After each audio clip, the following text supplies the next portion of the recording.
Well, Tony introduced me as Sandy Schumann, which is useful because that's my name. Sandy, you may know, is short for Sandor, in my case. Sandor is derived from Alexander, and I am named after Alexander the Great. You should ask, why would a nice Jewish boy from New York be named after Alexander the Great? Why would a nice Jewish boy from New York be named after Alexander the Great? That's a good question. When Alexander conquered Judea, the Jews were very concerned. They were worried, anxious, because at that time, the common accepted practice was that the conquered people would adopt the gods of the conquering people, because the gods of the conquering people defeated the gods of the conquered people. My God's bigger than your God.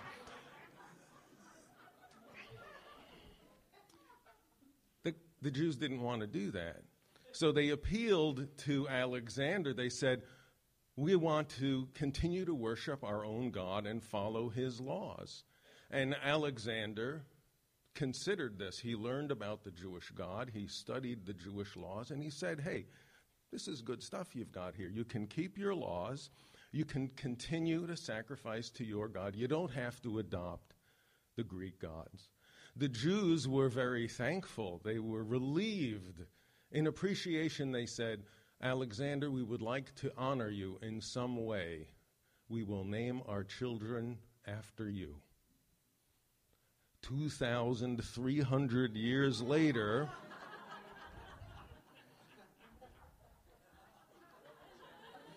Alexander didn't live very long. He died in his 30s, did not leave any heirs, had no business continuity plan.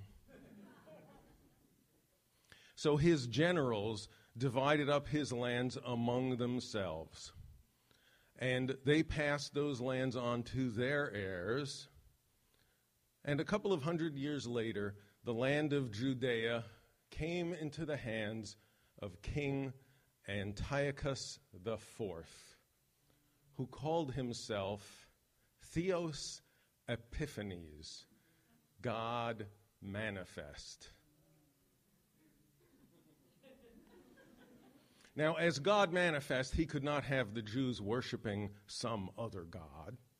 And so he ordered that they worship the Greek gods. He took over the Holy Temple in Jerusalem, installed statues, idols of the Greek gods, and on the holy altar sacrificed pigs, roasted the pigs, ate the pig meat, said the Jews must do the same. Pigs, because to Jews, pigs are forbidden. When the Jews learned of this, they said, okay. You thought I was going to say, like, they protested. They said, no way.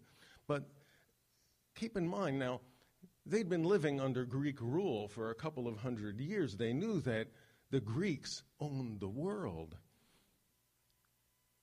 And they were already assimilating. And understand, the Greeks had good stuff.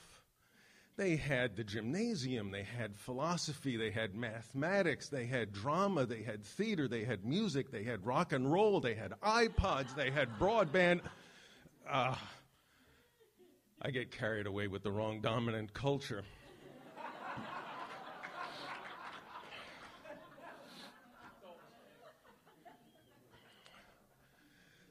Assimilation was the way forward. Hellenism was the way forward. In the big cities, like Jerusalem. But out in the countryside, in the smaller villages, not so much the case. There, the Jews were more traditional. So King Antiochus IV, Theos Epiphanes, sent his emissaries to the surrounding villages to bring the Greek way to the Jews. When the king's emissaries arrived in the village of Modin, they gathered everybody around in the village square. They sought out the most prestigious, the most honorable person in the community, Matisyahu, high priest, Kohen of the priestly tribe. They said, Matt, we've got the best pig here for you. We want you to show the Jews of Modin that this is the right thing to do. Kill the pig, sacrifice the pig on this altar that we built here in the village square. Eat the pig meat. Show them that this is the way forward. Matisyahu is not pleased.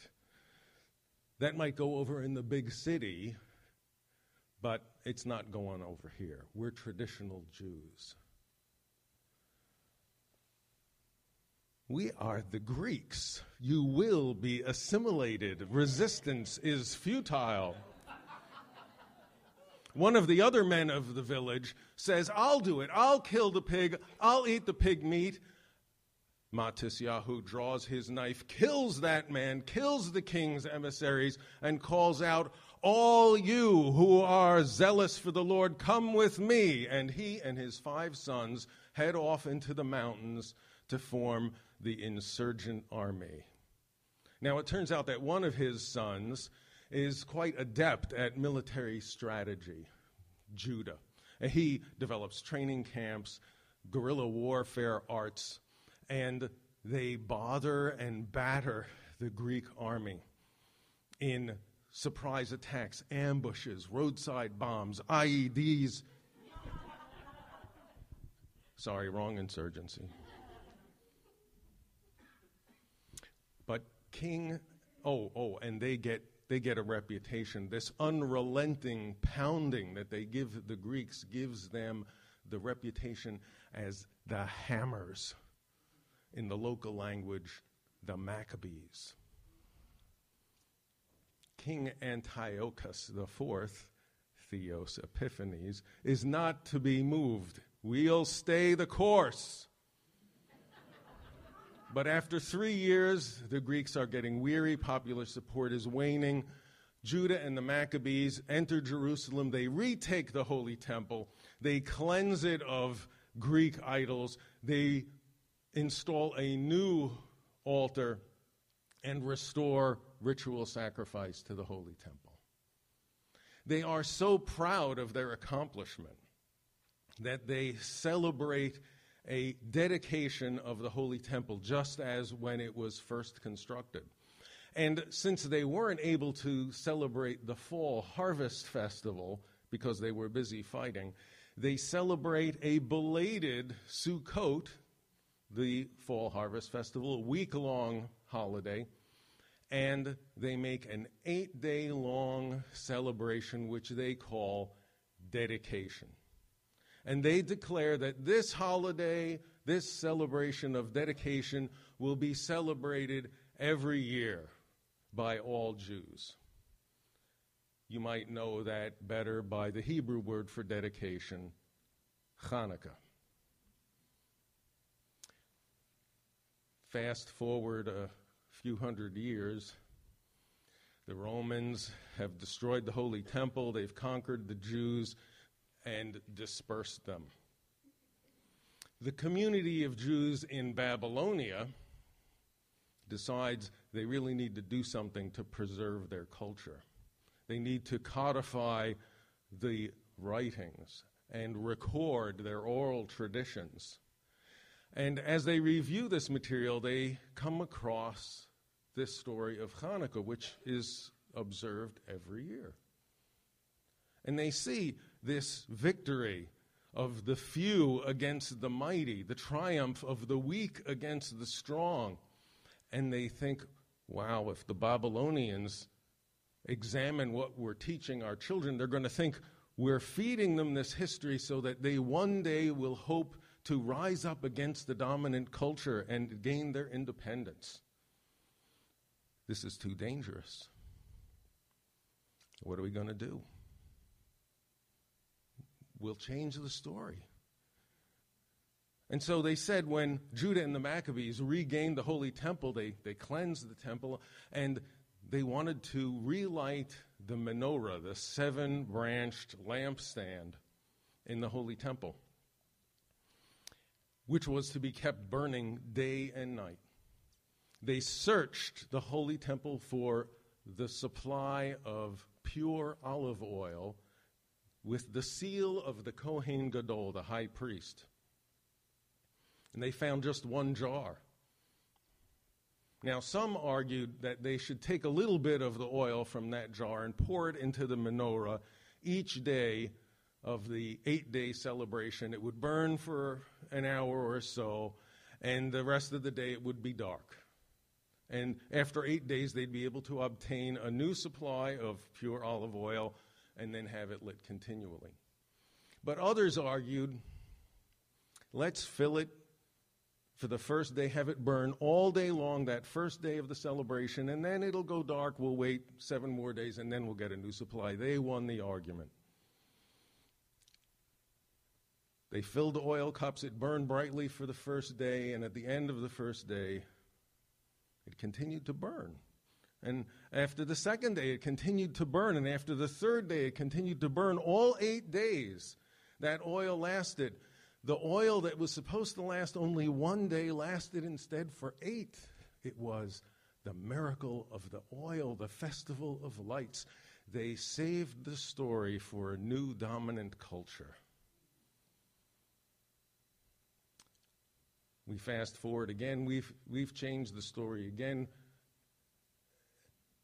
Given the attractive holiday of Christmas, we've taken this little minor holiday of Hanukkah and made it into a major holiday with gifts and songs and decorations and community celebrations, because we're different, but we don't want to be too different, and we don't want to be too much the same. It's that same and different, never-ending story. Well, so I've told you about 2 kings, King Alexander the Great and King Antiochus IV. I want to tell you a story about 2 other kings. One king says to the other, "In my kingdom, we persecute the Jews. We tax them heavily. We confine where they can live to a small area. We don't let them into our schools. But in your kingdom, you embrace the Jews. You welcome them into your schools. Their businesses thrive. They can live anywhere they want. You even let them intermarry. What is wrong with you?" The other king responds, "You get rid of your Jews your way, I'll get rid of my Jews my way." My name is Sandor Schumann, and I am honored to be named after King Alexander the Great. What a great story, Sandy. That's super. Bravo.